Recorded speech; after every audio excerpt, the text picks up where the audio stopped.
ભુજ તાલુકાના માનકુવા ગામે સરકારી જમીન પર દબાણ કરી પોતાના માથાભારે વર્તનના કારણે લોકો પર ત્રાસ વર્તાવી રહેલ મહિલા વિરુદ્ધ આજે ગામ લોકોએ જિલ્લા કલેક્ટરને એક આવેદનપત્ર આપી આ અંગે પગલાં લેવાની માંગ કરી હતી।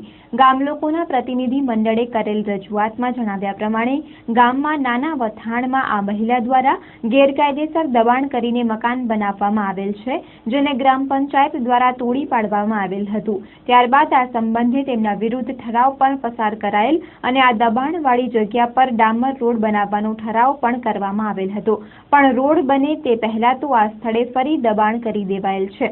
આ અંગે અનેક વખત અરજીઓ કરાઈ હોવા છતાં તેનું કોઈ પરિણામ આવેલ નથી તેવું ગામ લોકોએ રજૂઆત કરતા જણાવ્યું હતું અને આ અંગે યોગ્ય પગલાં લેવાની માંગ કરી હતી।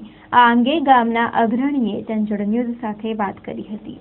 હા, મેં માનુકાથી આવી છે ને અમારી જે સમસ્યા છે કે માનુકાની અંદર જૂનાવાસની અંદર જે કંઈ સરોજની ચોક જે હતો વથાણ આપણે જૂના વથાણ ચોકમાં કે ગેરકાનૂની રીતે દબાણ લોકો કરેલું તો એના અનુસંધાને પંચાયતે કાર્યવાહી પણ કરેલી, પાછા સર્જરીપૂર્વક ફરી દબાણ થયેલું છે, પણ છતાં એના ઉપર પંચાયતની જે કંઈ ધારા કલમજી છે એના પગલાં ભરવા તૈયાર નથી।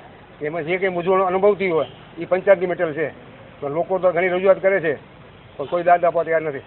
દબાણ આમ સરોજની ચોક છે, નાના મોટા ડેલા બનાવવા કે રહેણાંક જેવું કે પોતાની રીતે કંઈ ને કંઈ ઉપયોગી થાય એ રીતે એ વિસ્તારની અંદર જે કંઈ આપણે લોકો છે આપણે હરિજન વિસ્તારના લોકો છે એ રજૂઆતના કે આપણે અહીંયા બધી પેલી રજૂઆત કલેક્ટરમાં કરેલી, જિલ્લામાં કરેલી, તાલુકામાં કરેલી, પણ છતાં કોઈ એના અનુસાર પગલાં લેવામાં આવ્યા હતા। પંચાયત દબાણ હટાવ્યું પણ ખરું, પાછું ફેરી દબાણ સર્જરી શરૂ થઈ ગયું એ લોકો ફેરી દબાણ કરે। હા, દબાણ કોની રીતે હટવું જોઈએ કાનૂનના આધારે, એ અમારી માંગ કાનૂનના આધારે હટવું જોઈએ।